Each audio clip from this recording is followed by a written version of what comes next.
कुठे दिसालंय ते? कुठं आहे? इथेच आहे काय?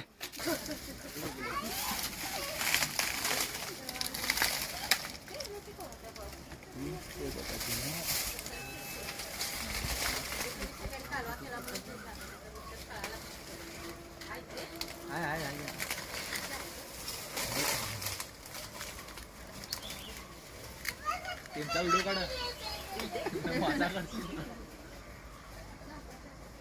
तुमच्या अंगावर येते म्हणाला तुम्ही.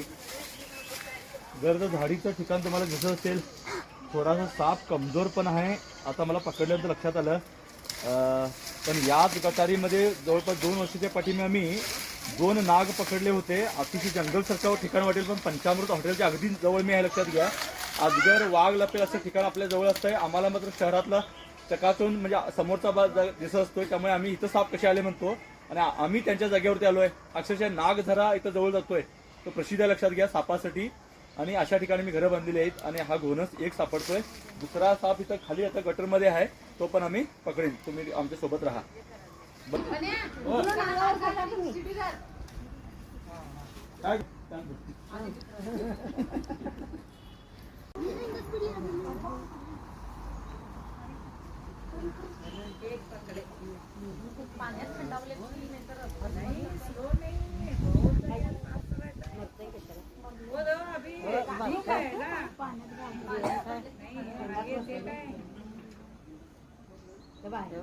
अक्षरशः माझे तुम्ही नेहमी व्हिडिओ बघत असाल तर तुम्ही जर नोटीस केलं असेल लक्ष देऊन, तोही साप अतिशय नाजूक होता.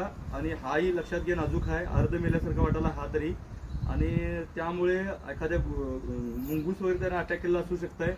आणि दोन्ही साप असं असू शकत नाही. ते मिलन काळात जरी असले तर तेवढे प्रॉब्लेम असू शकत नाही. वेगवेगळी कारणं असू शकतात. आणि एकाच वेळेला दोन्ही आजारी पण असू शकत नाही. काय झालंय सांगता येत नाही. पण दोन्ही पण हे गंभीररित्या आजारीसारखे आहेत लक्षात घ्या.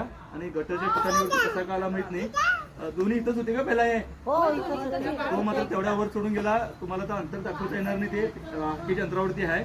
पण दोन्ही मात्र हे वीक म्हणजे आजारी घोणस आहेत असं म्हणावं लागेल. पण आरामात सापडले. याच गटरमध्ये आम्ही 2 वर्षा पाठीमागं नाग पकडले होते. अशा या मोठ्या प्रमाणात साप आपल्याकडे येत असतात. आज गटर होती, त्याला जाण्याचं ठिकाण कमी होतं, त्यामुळे ते अलगद दिसले. झाडी झुडपाने वेढलेला परिसर आहे. लोकांनी इथल्या काळजी घेणं गरजेचं आहे. हात पाय पडला तरच ते चावतात. आपण आपल्या परिवाराची काळजी घेणं गरजेचं आहे. आणि आरामात सापडला असं म्हणावं लागेल. धन्यवाद.